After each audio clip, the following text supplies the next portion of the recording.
Raebareli police की सुस्ती और आराम तलबी से जिले में अवैध असलाहों का इस्तेमाल लगातार बढ़ता जा रहा है, जिसके चलते मामूली बातों पर फायरिंग के मामले लगातार सामने आ रहे हैं। ताजा मामला रायबरेली के लालगंज कोतवाली क्षेत्र के रामलीला मैदान के पास का है, जहां पर रुपयों को लेन देन को लेकर दो पक्षों में कहासुनी हुई और देखते ही देखते विवाद इतना बढ़ गया कि फायरिंग की नौबत आ गई। एकाएक हुई फायरिंग में एक युवक को गोली लग गई, जिससे आनंद फानंद में इलाज के लिए सीएसटी लाया गया। हालत गंभीर होने पर उसे रायबरेली जिला अस्पताल भेज दिया गया। अभी यहाँ पर दो लोग आए थे, एक सत्यम और एक मोहम्मद अकमाम। ठीक है, सत्यम के जो है सस्पेक्टेड गनशॉट इंजरी लग रही है, पंक्चर वुंड है, पर गोली महसूस नहीं हो रही है, तो एक्सरे के लिए उनको जो है जिला अस्पताल रेफ़र किया गया है प्राथमिक उपचार करने के बाद। और दूसरे जो है अकमाम जो है, इनको जो है यहाँ पर सिंपल चोटें लगी थी, जिनका यहाँ प्राथमिक उपचार करके इनको घर भेज दिया गया। थाना लालगंज कस्बे के रामलीला मैदान से पुलिस को 20 मई को रात्रि लगभग 9 बजे गोली चलने की सूचना मिली थी, जिस पर पुलिस तत्काल मौके पर पहुंची और जांच किया तो पता चला कि दोस्तों के बीच पैसे के लेन देन को लेकर आपस में विवाद था। उसी दौरान दो लोग घायल हो गए थे। घायलों को तत्काल चिकित्सालय भेज दिया गया है, जहां उनकी हालत ठीक बताई जा रही है। सुसंगत धाराओं में मुकदमा पंजीकृत कर सभी अभियुक्तों की गिरफ्तारी कर ली गई है। शेष विधिक कार्रवाई की जा रही है। कोरोना काल में लॉकडाउन का कई लोग जमकर उल्लंघन कर रहे हैं, तो वहीं मोहम्मद मोइन ने लॉकडाउन का जमकर उल्लंघन कर रहे दबंगों की शिकायत की, तो दबंग पूर्व सभासद सरफराज अली व उनके दोनों बेटों ने मिलकर सड़क पर शिकायतकर्ता को जमकर पीटा। बता दें आपको, शिकायतकर्ता विकलांग भी है।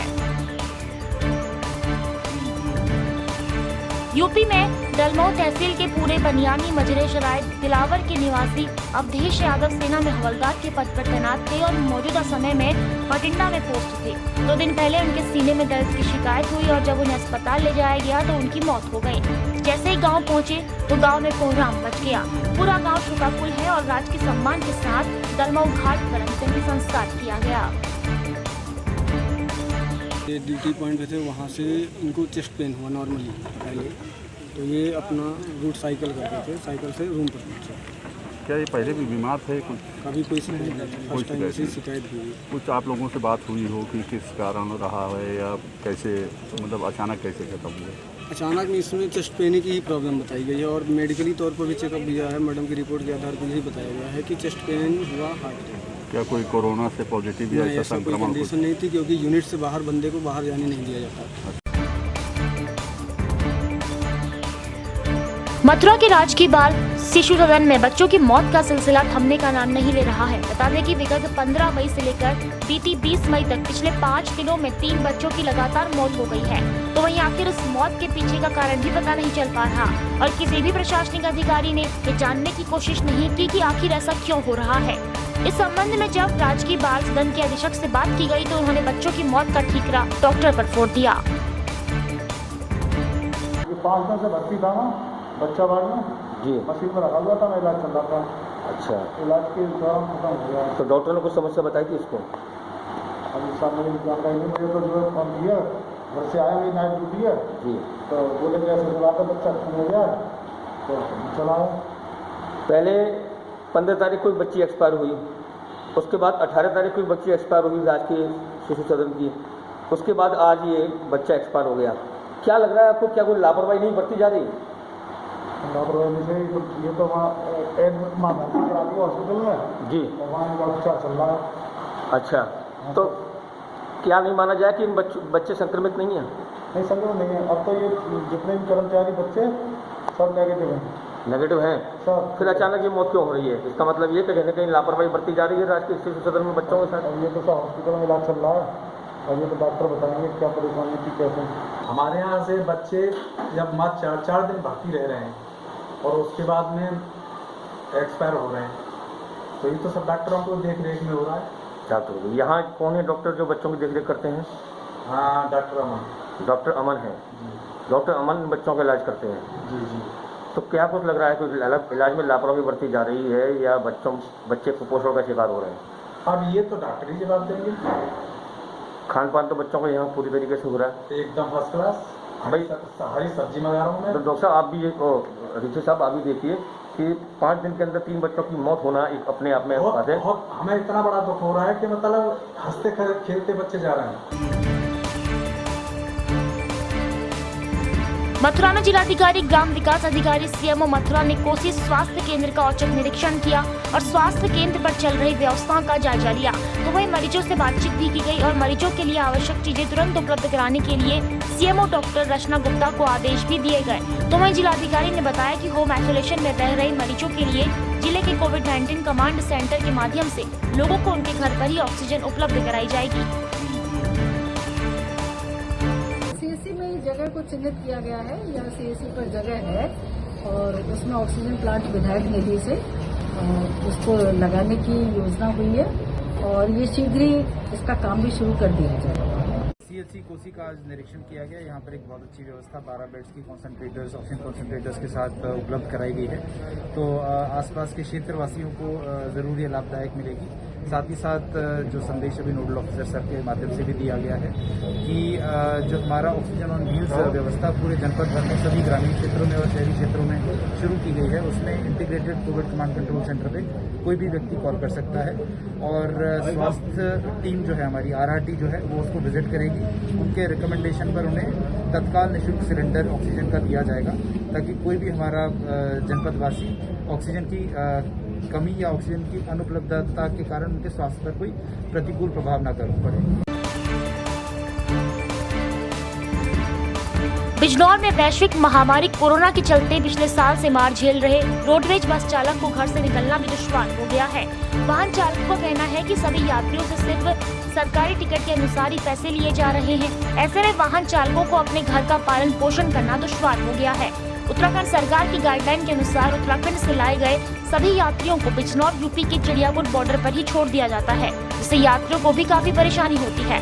तो वहीं सभी वाहन चालकों का मानना है कि अगर जल्द ही कोरोना का खात्मा नहीं किया गया और कोविड कर्फ्यू यूं ही बरकरार रहा तो हमारी मुश्किलें और बढ़ जाएंगी। मुख्यमंत्री का आदेश है कि यूपी की गाड़ियाँ यूपी तक चलेंगी, उत्तराखंड की गाड़ियाँ उत्तराखंड तक चलेंगी। क्योंकि देखिए उत्तराखंड का टिकट बनता है उत्तराखंड बॉर्डर का जी, कि आपका उत्तराखंड है, जो भी परिवहन निगम की बसें जाएंगे उत्तराखंड बॉर्डर तक ही जाएंगी। इसलिए यात्रियों को बता दिया जाता है कि उत्तराखंड बॉर्डर ही तक हमारी बसें जाएंगी, वहाँ यह तक यूपी की सेवा रहेगी, उस पार उत्तराखंड की सेवा होगी। हमारे यहाँ जो भी हमारी बसें चलती है, लखनऊ से चलती, जो मैं खुद लेके चलता हूँ, 15-20 बाइक जो भी चलता हूँ, सुबह 6 बजे मैंने छोड़ा है और सबको स्थिति यही मैंने बताया कि आधार कार्ड होना चाहिए, कोरोना जांच की होनी चाहिए, पूरी रिपोर्ट है, उसके बाद ही आप बॉर्डर पार करेंगे। खाना तो देखो भर पेट 50 रुपए खिलाते हैं, रोटी चावल सब्जी जो भी खिलाते हैं। अच्छा, कितने टाइम से आप होटल चला रहे हैं? मुझे तो हो गए 20 साल इसी जगह पर? इस जगह पर हो गए 10-15 साल, 5 साल हम स्कूल के नीचे रहे। फीस आते हैं जो उनका यहाँ टैक्स होता है, टैक्स होकर जब जाते हैं उत्तराखंड की बस वहीं लगती है तो टैक्स होकर पास बनवा के। अभी एक कंडक्टर ने हमें बताया, ड्राइवर ने, कि यहाँ हम आने की अथॉरिटी हमें उत्तराखंड के बॉर्डर तक है। आगे वो कैसे जाते हैं आपको पता हो? आगे कैसे जाते हैं, ये ऑटो भी खड़े हैं, बस भी है, बस लगी हुई है उधर से। हाँ, उधर टेस्ट बिना टेस्ट के चले जाते हैं? टेस्ट करवा के जाते हैं। आपको जाना कहाँ पर है? तो दिक्कत क्या रही है आपको जो कि आप जा नहीं पा रहे हो? क्या बोल रहे हैं यूपी वालों का कोई पास नहीं बनेगा, वहाँ से बनवा के लाना। आपके पास पास है? तो फिर आप किस काम से जा रहे हैं? क्या जरूरी काम है आपका? सिक्योरिटी में हो। तो आपके पास जब पास नहीं है तो यूपी पास कैसे कर दो उत्तराखंड? तो ये कोई बस वालों को बताना चाहिए ना। तो दिक्कत जब बस में बैठे थे आपको बस वाले ने क्या कहा था ड्राइवर ने? हम मालूम करा ना हरिद्वार से जाएगी ना, नहीं वहाँ से जाएगी चिड़ियापुर बनता। ठीक है, वहाँ से दूसरी मिलेगी। तो दूसरी बस में बैठे आप? कहाँ बैठने दिए? बाराबंकी जिले की तहसील रामसेनही घाट स्थित सुमेरगंज में 100 साल पुरानी गरीब नवाज मस्जिद को स्थानीय प्रशासन ने लॉकडाउन की आड़ में चुपके से गिरा दिया, जिससे मुस्लिम समुदाय के लोगों में आक्रोश व्याप्त है। दरअसल स्थानीय प्रशासन मस्जिद को अवैध बता रहा है, जबकि मस्जिद के सैकड़ों वर्ष पुराने तमाम कागज मौजूद हैं। मौलाना अब्दुल मुस्तफा हशमती ने बताया कि अब मस्जिद वक्फ बोर्ड में भी दर्ज है। ऐसे में उन्होंने अयोध्या जनपद के मंडलायुक्त को ज्ञापन सौंपकर दोषियों के विरुद्ध कार्रवाई करने और मस्जिद को दोबारा उसी जगह पर निर्माण करवाने की मांग की है। रामसेनही घाट के तहसील में जो मस्जिद थी, जो वक्फ बोर्ड में 1968 में भी दर्ज है और अभी 20 में भी दर्ज है और उस मस्जिद के कागजात खसरा भी मौजूद है और वो रोड से 100 मीटर की दूरी पर है। सुप्रीम कोर्ट का ये आर्डर आया कि रोड के किनारे या गली में या आने जाने वाले रास्तों में जो मस्जिदें हों या मंदिर हों या कोई भी धार्मिक हो उसको हटा दिया जाए, लेकिन उससे किसी आने जाने वाले को कोई तकलीफ़ नहीं है।